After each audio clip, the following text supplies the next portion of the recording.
November 24, 1944, arrived with crisp morning air across multiple Pacific airfields. On Tinian and Saipan, engines roared to life before dawn. The sound echoed across coral runways, still warm from yesterday's sun. At Easley Field, ground crews made final checks on silver aircraft that gleamed under floodlights. 111 Boeing B-29 Superfortresses prepared for their mission. These weren't ordinary bombers. Each aircraft represented years of advanced engineering. Pressurized cabins allowed crews to breathe normally at crushing altitudes. 4 Wright R-3350 engines generated power that dwarfed previous aircraft designs. The technological leap was staggering. Brigadier General Haywood Hansell stood in his Guam headquarters. Maps covered every wall. Radio chatter filled the room with constant updates. His strategic bombing force represented America's newest weapon in the Pacific War. The Silver Bombers carried 277 tons of explosives. Their destination lay hundreds of miles north. The Nakajima Aircraft Company's Musashino engine plant sat on Tokyo's outskirts. What Japanese pilots would discover this morning would change everything. Their understanding of aerial warfare would crumble. The technological gap they faced defied comprehension. No amount of courage could bridge this divide. No determination could overcome physics itself. Captain Tatsuo Yamada sat in his cockpit at Chofu Airfield. Morning mist still clung to the runway edges. His Kawasaki Ki-61 Hien represented Japan's best interceptor technology. The briefing had been clear. Enemy bombers approached at unprecedented heights. Intelligence suggested these 4-engine aircraft operated from Mariana Island bases recently captured by American forces. Yamada volunteered without hesitation. The high-altitude interception mission promised difficult combat. The enemy's true capabilities remained largely unknown. His aircraft mounted 4 12.7mm machine guns. 2 20mm cannons provided additional firepower. These weapons were designed for conventional altitude combat, where Japanese fighters excelled. The altitude challenge emerged from limited experience. Japanese pilots had fought American bombers over China during early 1944. Those B-24 Liberators and older B-17 Flying Fortresses operated between 20,000 and 25,000 feet. Major Takashi Maeda had developed climbing tactics based on those encounters. Gain altitude before engagement. Never climb during combat. A pilot already positioned above possessed energy advantages that could overcome defensive guns. But morning intelligence reports suggested something entirely different. These new bombers operated far higher than anything previously encountered. The 21st Bomber Command represented America's most powerful Pacific strategic deployment since the Doolittle Raid of 1942. The command would eventually total over 1,000 aircraft. 5 major airfields across Saipan, Tinian, and Guam supported operations. Pressurized cabins were designed specifically for extreme high-altitude work over vast Pacific distances. This construction philosophy differed fundamentally from previous American bombers. The B-17 Flying Fortress used unpressurized crew compartments. The B-24 Liberator required heavy flight suits and oxygen masks. These limitations restricted effective operational ceiling to around 25,000 feet. American designers prioritized altitude capability in the B-29. They accepted complexity in exchange for operational sanctuary above enemy interceptor range. Pressurization systems allowed crews to work in shirt sleeves at crushing altitudes. Unpressurized aircraft crews would struggle with cold and oxygen starvation at such heights. Yamada's formation included Ki-61 Hiens from the 244th Sentai. Nakajima Ki-44 Shoki interceptors from the 47th Sentai climbed desperately from multiple airfields around Tokyo. Maximum sustainable climb rate pushed engines beyond normal limits. Japanese pilots observed contrails forming at extreme altitude. American formations approached from the southeast. These vapor trails appeared higher than any previous enemy aircraft. Radar operators at Chiba Detection Station tracked the incoming formation. Altitude readings varied between 27,000 and 31,000 feet. The bombers navigated weather conditions by changing height. Ground controllers vectored defending fighters toward the threat axis. Climbing interceptors struggled desperately. Most could barely reach 25,000 feet before the bombers arrived over target. The technological disparity became immediately apparent. Opposing forces attempted engagement for the first time.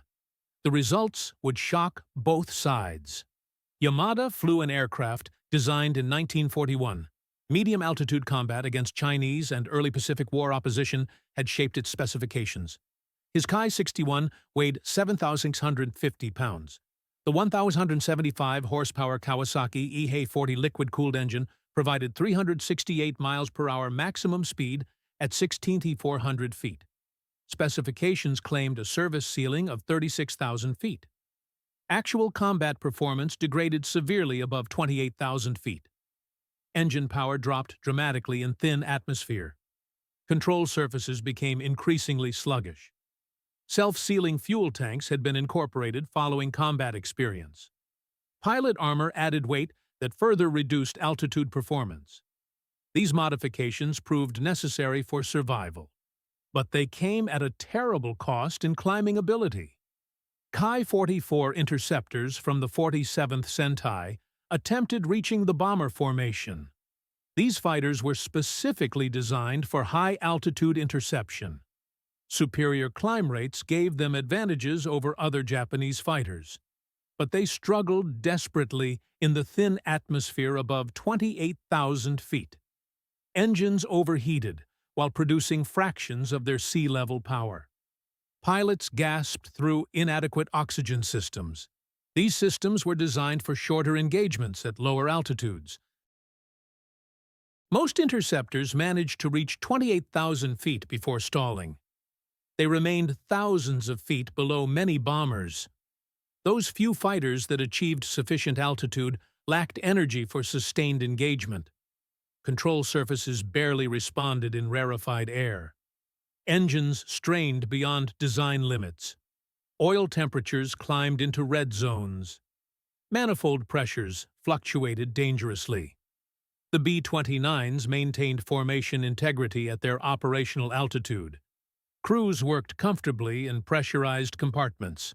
No heavy flight suits hampered movement. No cumbersome oxygen masks restricted vision. Captain Robert Morgan commanded the lead superfortress. Navigator Captain Theodore Van Kirk identified the primary target through the Norden bomb site. The target appeared clearly through the optical system. Smoke from Tokyo's industrial district created reference points. The bomber's 4 Wright R-3350 engines generated 2,200 horsepower each. They maintained over 300 miles per hour true airspeed at operational altitude despite thin air. Turbo superchargers compressed the rarefied atmosphere. Engine power remained constant, where naturally aspirated engines failed completely. Pressurized compartments connected through a tunnel over the bomb bay. This design enabled crew movement without altitude suits. Sustained operations became possible at altitudes previously impossible for combat aircraft. Central fire control systems coordinated defensive armament through analog computers. Multiple targets could be tracked simultaneously. Gunners operated from comfortable positions inside heated compartments. Remote-controlled turrets moved with precision that shocked attacking pilots. The technological advantage seemed almost supernatural to Japanese observers. Yamada pushed his Ki-61 to absolute ceiling. The airspeed indicator showed barely 180 miles per hour. His fighter wallowed in thin atmosphere approaching 30,000 feet. Pre-war training never anticipated combat at such crushing altitudes. Mission briefings emphasized attacking from above using diving passes to maintain energy. Reaching position above the bombers proved completely impossible. Japanese doctrine had developed against unescorted B-17s and B-24s. Those bombers operated at moderate altitudes within Japanese fighter range. The doctrine proved completely inadequate against high-altitude formations. The Haiyan sustained 30,000 feet for mere seconds before stalling. Recovery cost 3,000 feet of precious altitude. Multiple attempts achieved similar results. Engine temperature gauges exceeded redlined limits. Oil pressure fluctuated dangerously. Coolant temperatures climbed beyond safe operating ranges. Yamada observed bomber contrails passing overhead. Their defensive guns tracked his fighter, but they didn't fire due to extreme range. The altitude gulf prevented any meaningful engagement. Despite desperate Japanese efforts and early warning of the raid, results remained dismal. That morning, only 40 Japanese fighters managed attacks on the bomber formation. Most achieved just single firing passes before losing energy. Machine gun rounds fired in climbing attacks lost velocity rapidly in thin air. Many fell short of targets. The few fighters reaching effective firing position possessed insufficient energy for sustained engagement. Brief bursts were possible before stalling away. Anti-aircraft shells exploded thousands of feet below the bombers. Maximum elevation settings on ground guns proved inadequate. Japan's largest anti-aircraft weapons could theoretically reach 30,000 feet. Accuracy at such altitudes proved virtually impossible. November 24th marked the first mass B-29 attack on Tokyo since the symbolic Doolittle raid 31 months earlier. The formation maintained course toward the Nakajima Aircraft Company's Musashino engine plant. Japan's most important aircraft engine manufacturing facility lay directly ahead. Chief Bombardier Lieutenant Coleman released his bombs on signal. Other aircraft dropped in sequence from their varying altitudes. Powerful jet stream winds had been discovered at bombing altitude. These winds reached over 200 miles per hour. Navigation became incredibly difficult. Only 24 aircraft hit the primary target. Others bombed secondary targets or missed entirely. But the psychological impact proved profound beyond measure. Bombs fell from unprecedented altitude. Japanese fighters circled helplessly below. They couldn't reach the attackers despite maximum effort. Ground observers watched vapor trails crossing Tokyo's sky at previously unimaginable heights. The site was beyond reach of defending fighters. Lieutenant Kenji Tanaka coordinated fighter operations from sector control. Frustrated reports poured in from interceptor squadrons. Pilots reported engines failing under extreme conditions.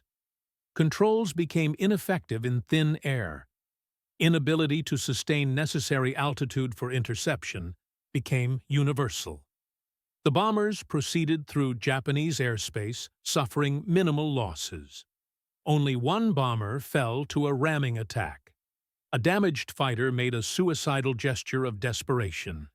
Defending pilots expended fuel in futile climb attempts. Most returned to base without ever reaching firing range. The technological superiority displayed shocked Japanese military leadership. Pilots experienced emotions they'd never felt before. Helplessness replaced confidence. Shame replaced pride. The 21st Bomber Command concluded its first Tokyo mission with minimal defensive damage. Mechanical issues forced several B-29s to divert or ditch in the Pacific. Japanese fighters claimed only one confirmed victory through ramming. Bomber gunners claimed 5 Japanese fighters destroyed. The altitude sanctuary contradicted every Japanese expectation based on intercepting lower-flying bombers from China bases. This operational failure stemmed from fundamental misunderstanding. American bomber capabilities exceeded all Japanese intelligence estimates. The revolutionary nature of B-29 design remained poorly understood. Lieutenant Commander Minoru Genda observed B-29 operations from naval headquarters. He analyzed Army fighter failures with growing concern. His intelligence reports emphasized unprecedented bomber altitude. Japanese interceptor capabilities were exceeded by significant margins. Even the Navy's latest fighters couldn't effectively engage at such heights. Strategic implications suggested requirements for completely new aircraft designs. Alternative defensive methods needed development, but Japan lacked time and resources for such massive undertakings. Intelligence failure reflected limited technical information about American pressurization technology. Turbo-supercharged engines represented innovations that transformed high-altitude operations. Japanese planning assumed enemy bombers would operate at conventional altitudes below 25,000 feet. All previous experience supported these assumptions. The B-29's pressurized cabin concept remained poorly understood by imperial military analysts. Previous American bombers operating from China bases flew at altitudes Japanese fighters could reach. This experience reinforced incorrect assumptions about operational capabilities. December 3, 1944, brought another concentrated B-29 attack against Tokyo. 86 aircraft targeted the same Musashino plant. Japanese response evolved based on November experience.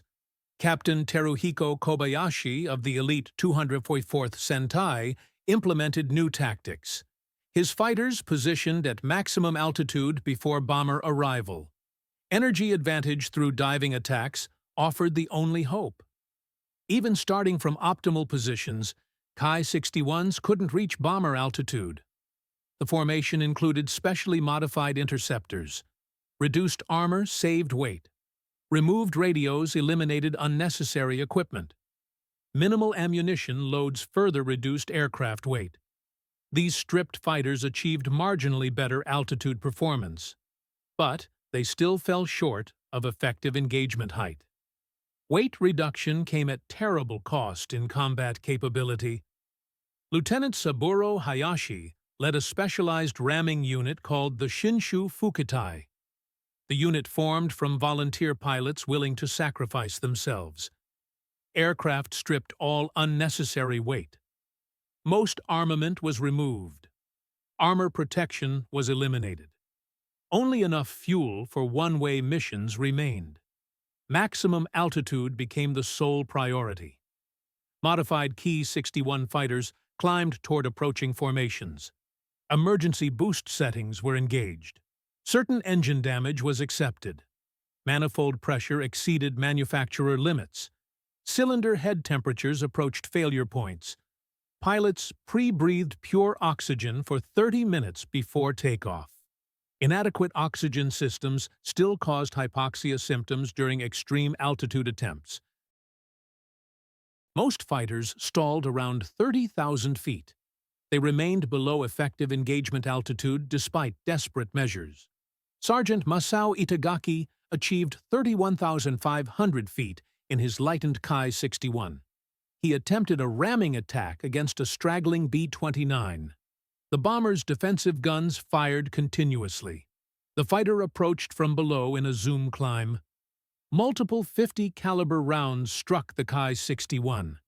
Itagaki maintained his collision course with samurai determination. At the last moment, his fighter lost energy. Stalling occurred 500 feet below target. An uncontrollable spin followed immediately. The pilot recovered at 20,000 feet. His aircraft was too damaged for another climb attempt. Fuel reserves were insufficient for a second try. Ramming attacks achieved occasional successes when bombers descended due to mechanical problems. Systematic counter to the high-altitude threat remained impossible. Through December 1944, B-29 losses remained minimal. Japanese cities began suffering strategic damage for the first time since the war began. Defending pilots experienced profound frustration watching their homeland attacked. They remained powerless to intervene effectively despite maximum effort. Traditional samurai warrior spirit proved meaningless against technological barriers. Physical barriers prevented combat engagement regardless of courage. Pilots reported feelings of helplessness and shame. Their inability to protect Japan contradicted everything they'd been trained to believe. Willingness to sacrifice lives meant nothing without capability to reach the enemy. Major General Curtis LeMay assumed command of the 21st Bomber Command in January 1945. He analyzed high-altitude daylight raid effectiveness with characteristic intensity. Initial missions achieved poor accuracy due to jet stream winds discovered at bombing altitude. These winds sometimes exceeded 250 miles per hour. Navigation proved extremely difficult in such conditions. Bombs drifted miles from intended targets regardless of bombardier skill. Cloud cover frequently obscured targets during winter months. Radar bombing provided minimal precision compared to visual methods. The combination of factors meant less than 10% of bombs hit intended targets. LeMay faced pressure from Washington to produce better results.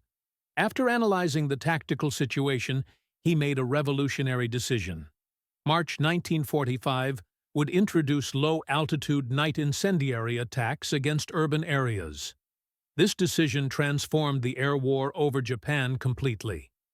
B-29s would be stripped of defensive armament except tailguns. Maximum incendiary bomb loads would replace high-explosive ordnance. Altitude reduction from 30,000 feet to 5,000 to 9,000 feet eliminated jet stream problems, but it brought bombers within range of Japanese defenses for the first time. The tactical shift meant Japanese fighters could suddenly achieve effective interception altitude. Combat dynamics changed fundamentally overnight. March 9, 1945, witnessed Operation Meeting House. The devastating Tokyo firebombing mission reshaped strategic bombing doctrine forever. The attack force of 334 B-29s approached at 5,000 to 9,000 feet altitude. Finally, they operated within reach of all Japanese fighter types. Night conditions combined with unexpected tactical change initially confused Japanese defenses. Lieutenant Yoshio Miyoshi scrambled in his Nakajima Ki-44 from Matsudo Airfield. He could reach bomber altitude without difficulty for the first time. But night combat presented entirely different challenges from daylight interception. Without airborne radar or effective ground control, Japanese fighters struggled to locate targets in darkness. Searchlights illuminated individual bombers, creating spectacular displays. Anti-aircraft guns engaged at point-blank range for the first time in months. Ki-44s and Ki-61s conducted desperate single attacks. Radio coordination was non-existent. Formation support proved impossible in darkness. Miyoshi achieved multiple firing passes against B-29s. He observed hits on engine nacelles and fuselages. Several bombers streamed flames and lost altitude dramatically, but most continued to their targets despite extensive damage. Superfortresses demonstrated remarkable durability under punishment. They absorbed tremendous damage while proceeding to targets. Remote-controlled turrets engaged attacking fighters with radar-directed fire. Effectiveness in darkness proved surprisingly high. Japanese pilots trained for daylight combat struggled with night engagement techniques. The incendiary attack created a firestorm consuming 16 square miles of Tokyo. An estimated 100,000 civilians died in the deadliest air raid in history. Japanese fighters claimed 14 B-29s destroyed. This represented the highest toll of the war against superfortresses. But catastrophic damage to the capital couldn't be prevented. Low altitude enabled interception, but overwhelming bomber numbers complicated defense. Night conditions limited defensive effectiveness. The surprise tactical shift caught defenders unprepared. Success of firebombing validated LeMay's gamble completely.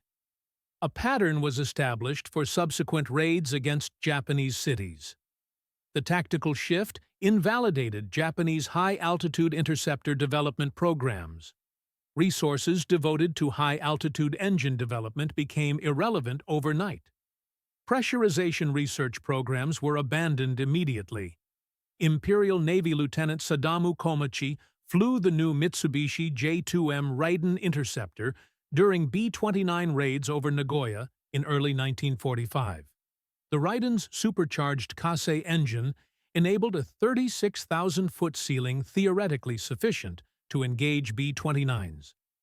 Combat at extreme altitude proved nearly impossible even when fighters could reach bomber height. Controls barely responded in thin atmosphere. The engine produced minimal power despite supercharging technology. Pilots reported inability to maintain pursuit curves effectively. Leading targets became impossible in rarefied air.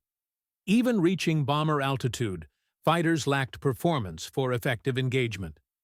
The Raiden required perfect positioning before bomber arrival. Even then, only single firing passes were possible. Climbing pursuit from below remained impossible once bombers passed overhead. Many pilots experienced oxygen system failures at extreme altitude. Disorientation or unconsciousness followed oxygen starvation. The few successful interceptions occurred against damaged stragglers descending from formation. Healthy bombers at operational altitude remained virtually immune. April 1945 brought coordinated kamikaze attacks against B-29 formations. Conventional interception continued proving inadequate against high-altitude formations. The Japanese military formally organized special attack units specifically targeting B-29s. These units represented last resort tactics born of desperation. Corporal Kiyoshi Ogawa successfully rammed B-29 tall in the saddle over Kawasaki on April 12th. Both aircraft were destroyed in the collision. This same day witnessed one of the most celebrated acts of heroism in B-29 operations. Staff Sergeant Henry Irwin earned the Medal of Honor when a phosphorus flare exploded prematurely in his aircraft. The device burned through Irwin's face and body. His nose was destroyed completely. Blindness followed immediately. Despite horrific injuries, Irwin carried the flaming device through the bomber. He reached the cockpit window and disposed of it safely. His sacrifice saved 11 crew members from certain death. Special attack units formed at multiple bases throughout Japan. Pilots volunteered for certain death missions against silver bombers.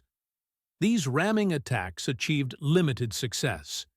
Perhaps 10 B-29s were destroyed throughout the war by deliberate collision.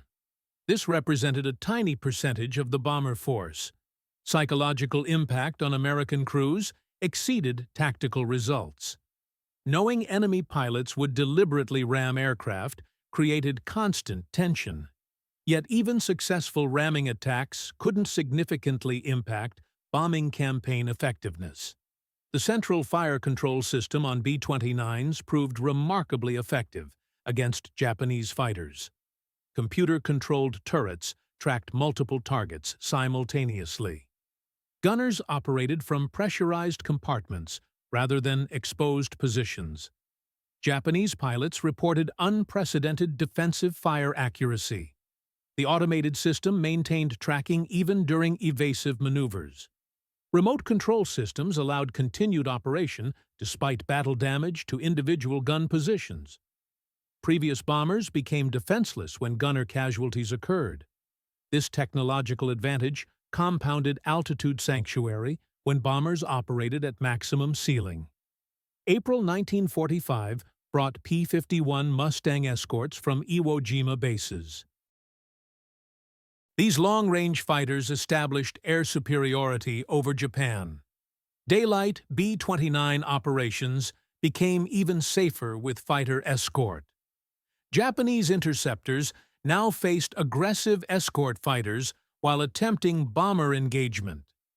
The few fighters penetrating escort screens found themselves pursued while trying to position for bomber attacks. Captain Yasuhiko Kuroe commanded the 64th Sentai, equipped with new Nakajima Ki-84 Hayate fighters. Japan's most advanced operational fighter promised better performance. The Ki-84 achieved superior altitude performance compared to earlier types. Service ceiling reached 34,150 feet under ideal conditions. Maximum sustained altitude reached about 32,000 feet, with reduced armament and minimal fuel loads. Pilots reported adequate performance up to 28,000 feet before dramatic power degradation occurred. The Homare 45 engine possessed power at medium altitudes, but it lacked effective supercharging for extreme heights. Ki-84s attempted intercepting mining missions where B-29s operated at reduced altitude over water. Several victories were achieved against bombers below 20,000 feet. These successes demonstrated fighter capability when altitude disadvantage was removed.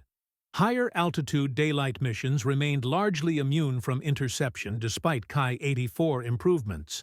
The performance gap persisted throughout remaining combat operations. Most Ki-84 sorties failed to reach engagement altitude against high-flying formations. June 1945 introduced the Kawasaki Ki-100.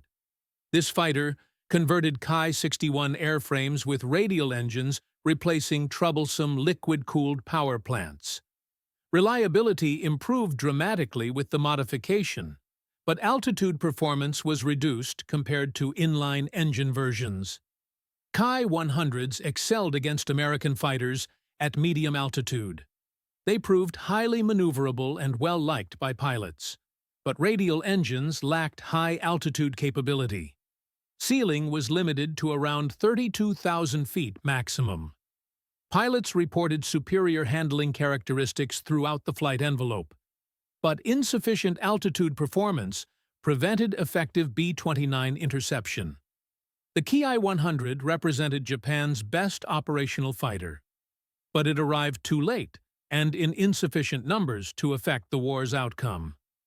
Japanese aircraft industry produced various specialized high-altitude interceptor prototypes throughout 1945. The Mitsubishi Ki-83 twin-engine fighter promised exceptional altitude performance with turbo-supercharged engines.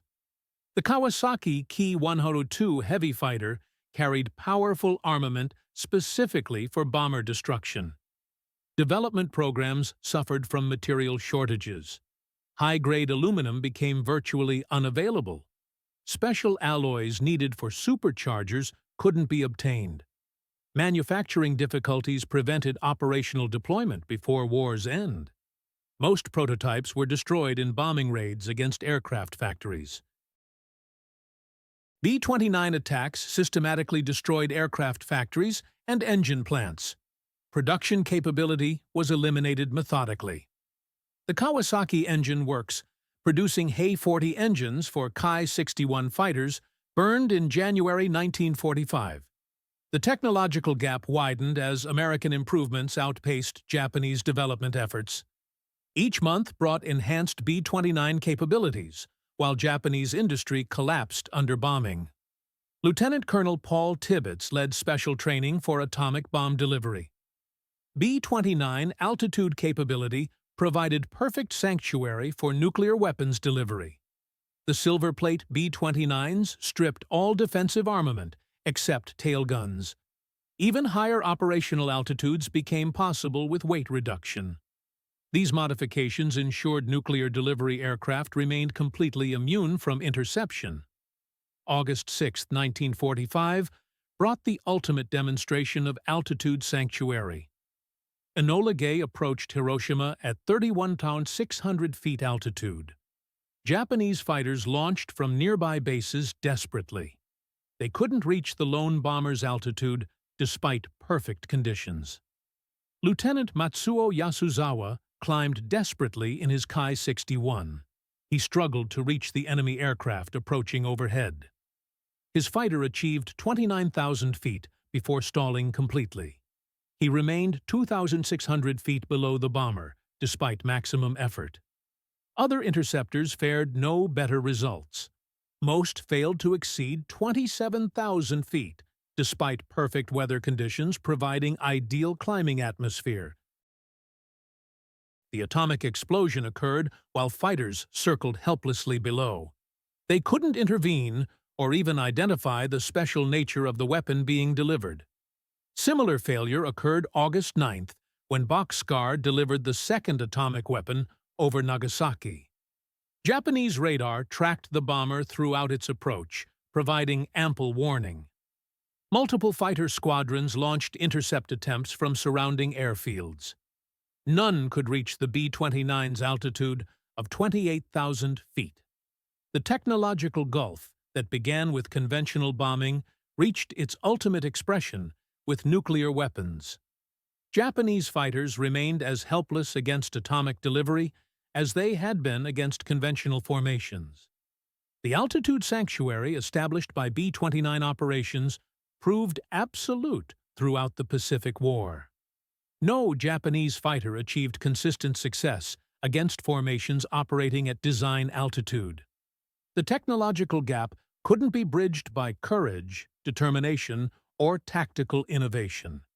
Physics itself had rendered Japanese interceptors obsolete against American strategic bombers flying at maximum operational ceiling. The high-altitude fortress provided complete protection from enemy interference. American bombers operated in a realm where Japanese fighters simply could not follow. This technological sanctuary changed everything about strategic bombing over Japan. Analysis after the war exposed just how hopeless Japan's situation had become. Their fighters were generations behind American technology. The gap was not just significant, it was absolutely crushing. Pressurization systems kept American crews comfortable and alert at altitudes that would kill Japanese pilots. The difference was not subtle. It was the difference between life and death at 30,000 feet. American engines produced full power where Japanese engines gasped for air. Turbo supercharging maintained performance at heights where enemy aircraft became flying coffins. The accumulated advantages created an impossible situation for Japan's defenders. Individual Japanese pilots showed incredible bravery. Their skill was undeniable. Their determination was absolute. None of it mattered. Courage could not overcome the laws of physics. High-altitude combat demanded engineering solutions Japan simply did not possess. Their industrial base lacked the capacity. Their materials science was years behind. Their manufacturing techniques could not produce what was needed. Steel shortages crippled their efforts. Aluminum alloys remained beyond their reach. Special materials existed only in American factories. The B-29 campaign proved that advanced technology combined with industrial might could determine victory. Strategic bombing effectiveness depended entirely on achieving sanctuary through altitude. No amount of enemy bravery could bridge the technological gap. The sanctuary was absolute. It was impenetrable. Japanese defensive failures highlighted a brutal truth about modern warfare. Technology had become more important than fighting spirit. The campaign changed military thinking worldwide. These lessons remain relevant today. General Anami studied the defensive failures during final military meetings. The conclusions were devastating. Japan could not defend its own airspace. The homeland lay completely exposed. B-29 altitude superiority negated every Japanese advantage. Geography meant nothing. Fighting spirit became irrelevant. Technical inferiority proved impossible to overcome despite desperate innovation. Japanese pilots sacrificed everything trying to reach the bombers. Their sacrifice meant nothing in technological terms. The recognition of complete defeat influenced military acceptance of surrender. Continuing resistance had become pointless. Without ability to defend against B-29s, Japan faced certain destruction. The mathematical certainty was inescapable. Lieutenant Naoshi Kano remembered those desperate climbing attempts decades later. The memories haunted every surviving pilot. They pushed their engines beyond all limits. Temperature gauges went deep into red zones. Metal stressed beyond design parameters. His flight leader's engine caught fire at 28,000 feet. Flames streamed behind the aircraft. The pilot bailed out while Kano continued climbing alone. He reached perhaps 30,000 feet before his controls went dead. The B-29s passed overhead like untouchable ghosts. Silver shapes moving serenely through blue sky. They were completely unreachable despite maximum effort. Physics had rendered Japanese fighters obsolete. Frustration ate at pilots more than fear of death. Shame burned deeper than engine fires. They could not protect their homeland. The technological gap had made them irrelevant in their own sky.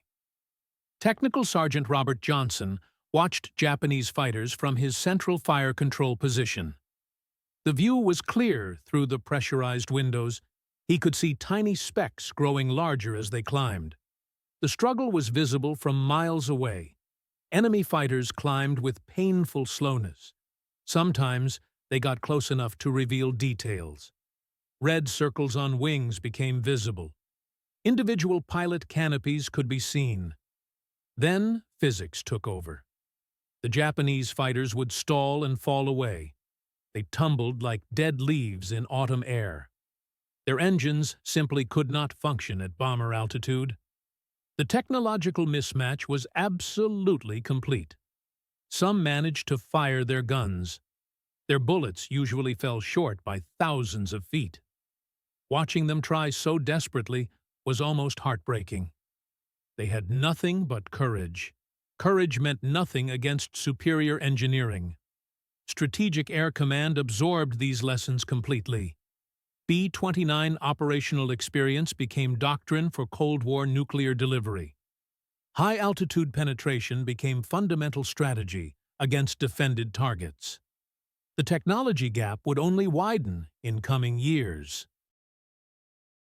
Pressurization advances continued based on combat experience over Japan. Supercharging technology evolved rapidly. Jets would soon operate at even more extreme altitudes. Japanese engineers studied captured B-29s after surrender. What they discovered was sobering beyond belief. Multiple technological generations separated Japanese and American aircraft design. The gap was not years, it was decades. Pressurization systems incorporated sealing mechanisms beyond Japanese manufacturing capability. Complex structural reinforcement required precision they could not achieve. Materials science limitations prevented even basic copying attempts. Turbo supercharging demanded precision engineering unavailable in wartime Japan. Special materials were needed for high-temperature operation. Manufacturing tolerances exceeded Japanese industrial standards completely. Remote-controlled defensive systems used analog computers more advanced than any Japanese military equipment. Vacuum tubes and precision components were simply unavailable in Japan. The technological examination revealed devastating truth about industrial development requirements. Colonel Paul Tibbets flew the atomic missions from this altitude sanctuary. Enemy fighter inability to intercept guaranteed mission success, regardless of early warning. Japanese radar could track them perfectly. Interception remained impossible. Flying above enemy capability enabled precise navigation without defensive concerns. Crews could focus completely on mission requirements. The technological sanctuary proved absolutely reliable. They were untouchable behind barriers of altitude and engineering. Captain Iwao Hayashi flew Japan's most advanced fighter during the war's final months. Even the Ki-84 could not reach bomber altitude consistently. Engines coughed and sputtered above 30,000 feet. Power output dropped to almost nothing. Controls became unresponsive, like flying through thick mud. They might manage one desperate pass, if extremely lucky. A short burst of gunfire before stalling completely. Then watching bombers continue unharmed while cities burned below. The helplessness created psychological wounds that never healed. Technical analysis of crashed B-29s revealed construction techniques completely beyond Japanese capability.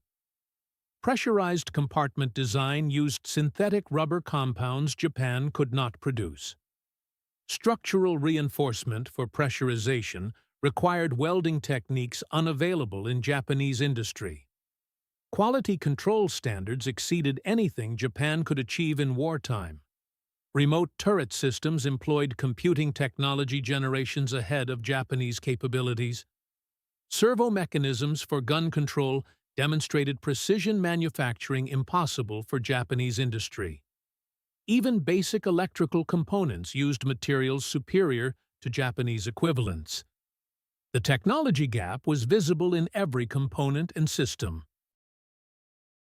Major Toshio Sakagawa commanded experienced pilots with years of combat success. Against fighters and medium bombers, they remained competitive. Against B-29s at altitude, they achieved virtually nothing. Combat reports described identical failures repeatedly. Desperate climbing attempts reached perhaps 28,000 or 29,000 feet maximum.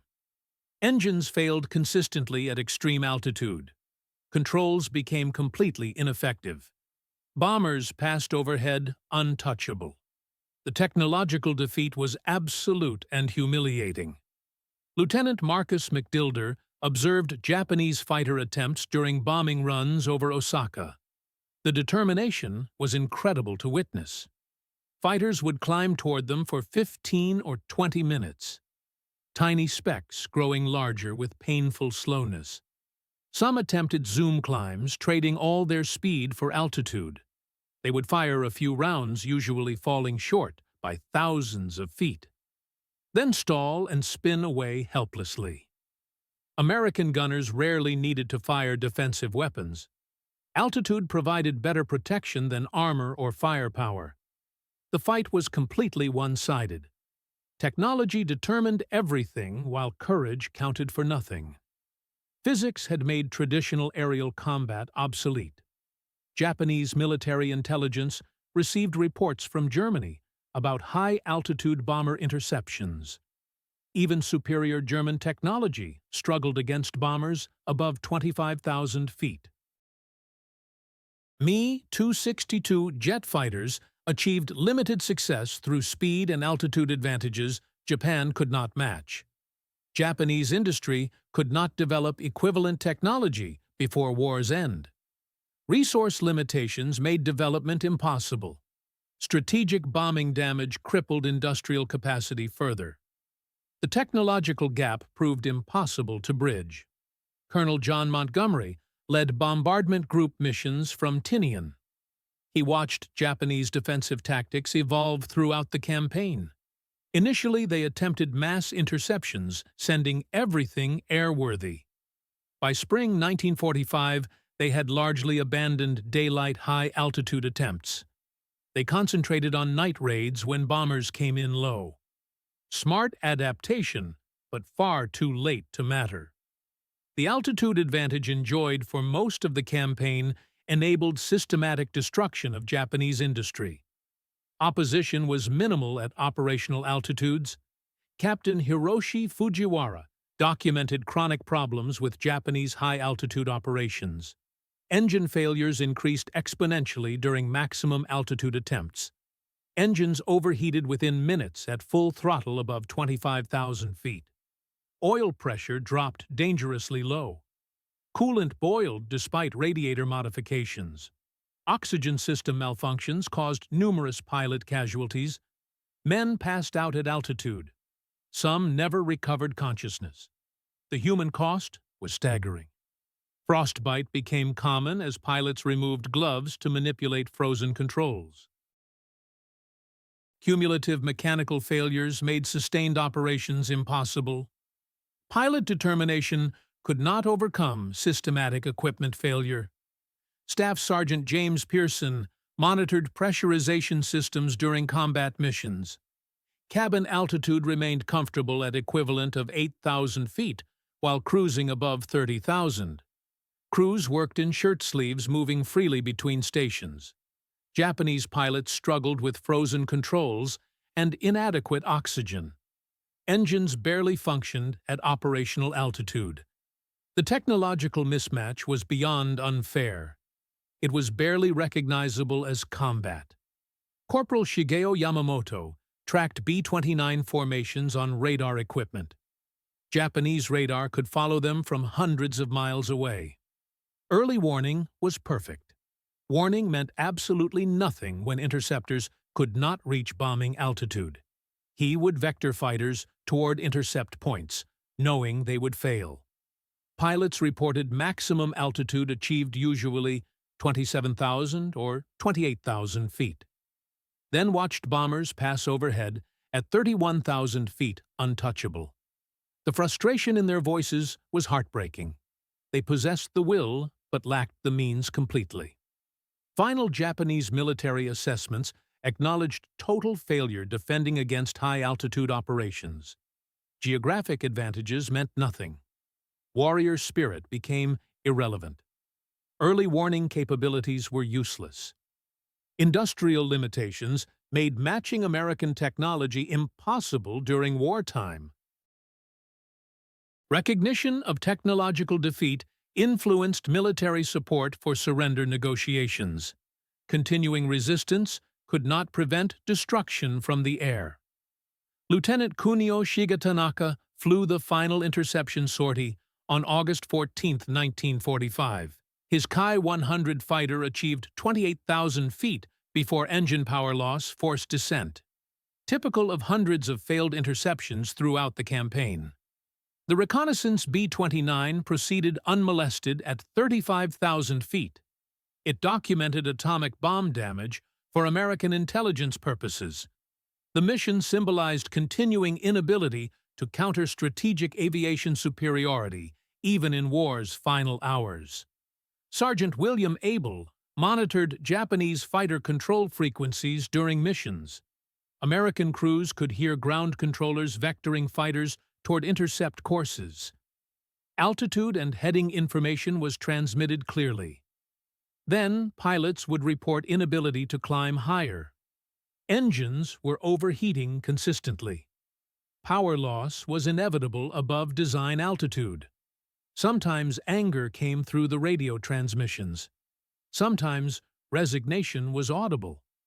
They knew exactly where bombers were located. They understood what was happening.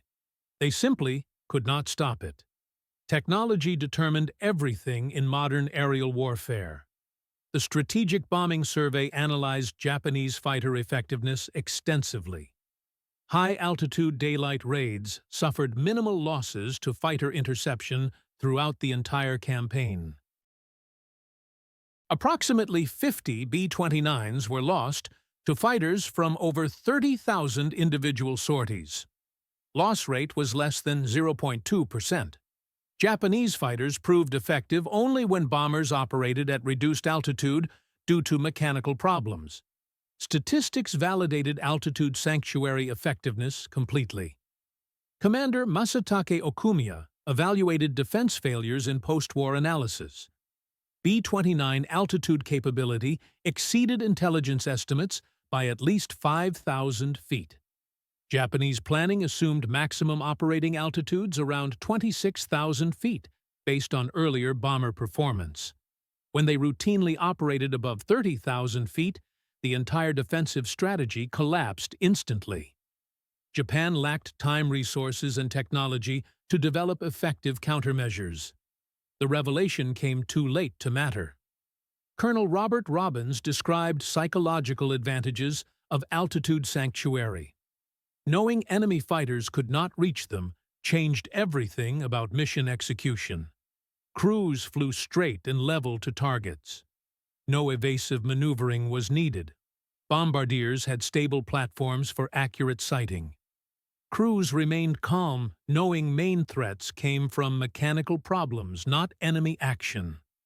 The confidence boost was enormous throughout operations. They owned the sky above 30,000 feet. Everyone understood this reality. Captain Yoshiro Aoki watched B-29 contrails beyond reach throughout the campaign. Each mission brought identical humiliation. They would climb until engines failed completely. Achieve perhaps one-third the altitude needed. Then watch silver contrails drawing lines across their sky. Traditional warrior spirit meant nothing against aluminum and advanced engineering. They were samurai with swords trying to reach the moon. Psychological impact destroyed morale more effectively than combat losses ever could. General Henry Arnold evaluated B-29 program success despite development costs exceeding the Manhattan Project. Strategic bombing campaign validated every dollar invested in advanced technology. Altitude sanctuary enabled precision attacks and atomic weapon delivery without prohibitive losses. Technological superiority determined victory without massive ground invasions. Investment in pressurization, supercharging, and defensive systems paid dividends, shaping military aviation for decades. The precedent established influenced Cold War strategy completely. Designer Takao Doi analyzed key 61 limitations against B-29 operations. Their fighter was optimized for combat between 15,000 and 25,000 feet, where most aerial combat occurred historically. They never anticipated bombers operating routinely above 30,000 feet. Modifying existing designs proved impossible given fundamental limitations. Engine airframe and systems were inadequate for extreme altitude operations. Starting fresh would require years they did not possess and resources no longer available. Major Teruhiko Kobayashi's squadron achieved over 100 victories against American aircraft. Against B-29s, they achieved minimal success despite pilot experience and skill. Multiple aces with years of combat experience found themselves helpless. B-29 altitude might as well have been on another planet. Skill became completely irrelevant when aircraft could not physically reach the enemy. They watched their homeland burn while possessing will, but lacking means to defend it. Lieutenant Thomas Cartwright described navigation advantages of pressurized operations. Working at altitude without oxygen masks or heavy gloves enabled precise chart work and calculations. All instruments remained functional and accessible. Communication was clear between crew positions. Japanese navigators in unpressurized fighters dealt with fogged goggles, frozen instruments, and hypoxia affecting judgment. Technological advantages multiplied effectiveness in ways beyond simple altitude capability. Colonel Hiroshi Yamamoto commanded anti-aircraft artillery throughout the campaign. Their largest guns could theoretically reach 30,000 feet. Accuracy at that altitude was nearly impossible to achieve. Shell dispersion patterns meant hitting anything required incredible luck. They fired thousands of rounds per bomber destroyed. Ammunition reserves were depleted without meaningful effect on operations. B-29s flew above effective ground defense capability. Altitude protected them as effectively as heavy armor plating. Maintenance challenges plagued Japanese operations throughout the campaign. Engines required complete overhaul after just a few maximum altitude attempts. Excessive stress caused systematic component failure. Supercharger systems failed regularly, with replacement parts increasingly unavailable. Oxygen systems needed constant maintenance while suffering inadequate supplies. Calcium hydroxide for CO2 absorption became scarce. Mechanical attrition reduced available interceptors regardless of combat losses. The downward spiral of capability was unstoppable. Sergeant Robert Goldsborough observed fighter attempts from his tail gunner position. He had the best view of Japanese climbing attempts. They appeared as tiny specks, slowly growing larger with altitude gain. Some fired from extreme range with tracer rounds arcing upward but falling short. Others attempted zoom climbs, trading all speed for altitude. They would hang motionless for a moment, almost reaching bomber altitude. Then stall and tumble away helplessly. He rarely fired defensive weapons. They never achieved close enough range to constitute real threats. Technological mismatch extended beyond altitude to every warfare aspect. B-29s carried sophisticated navigation equipment, including radar and radio aids unavailable to Japanese forces. Communication systems allowed coordinated operations across hundreds of miles. Japanese radios failed frequently under operational stress. Basic equipment like heated flight suits and optical gun sights demonstrated American industrial superiority. The gap was visible in every system and component. Japanese industrial mobilization could not match American production capability despite desperate efforts. B-29 manufacturing incorporated precision techniques beyond Japanese capability. Assembly line production achieved economies of scale impossible with cottage industry methods. America produced nearly 4,000 B-29s, while Japan struggled to manufacture hundreds of inferior fighters. Attempts to replicate captured equipment failed consistently. Material science limitations prevented successful copying. Special alloys, synthetic materials, and precision tools were unavailable. Lieutenant Commander Masahiko Kawamoto led special attack units against formations over Nagoya. They modified tactics, constantly trying everything imaginable. Night attacks, dawn interceptions, coordinated ramming attempts. Nothing worked consistently against technological superiority. B-29s adapted faster than Japanese forces could develop countermeasures. When techniques for night interception finally emerged, Americans switched back to high-altitude daylight raids beyond reach. They held every advantage while Japan possessed only determination. Boeing engineers designed the B-29 specifically for Pacific Theater strategic bombing requirements. Extended range enabled operations from distant bases beyond enemy interdiction capability. Pressurization allowed routine operations at altitudes exceeding enemy performance. Defensive systems provided protection without sacrificing operational performance. Design philosophy prioritized technological advantage over traditional bomber characteristics. This created a complete weapon system rather than just an aircraft. Post-war aviation development incorporated B-29 lessons extensively.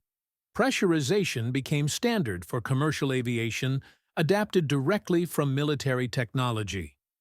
Turbo-supercharging enabled routine high-altitude flight for all aircraft types. Remote control systems evolved into modern fly-by-wire technology. Technological innovations transformed aviation beyond military applications. Foundations for modern aerospace industry were established through wartime development. Captain Kazuo Sonoda commanded Ki-84 squadrons during final homeland defense operations. Japan's most advanced fighter meant nothing against B-29s at altitude. Below 25,000 feet, they could fight effectively. Above that altitude, they were completely helpless. Pilots returned from missions demoralized, having never fired shots at enemy aircraft. Psychological damage exceeded physical aircraft losses significantly.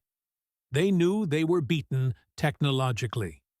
Complete defeat was undeniable. B-29 operations vindicated American strategic bombing doctrine through technological superiority demonstration.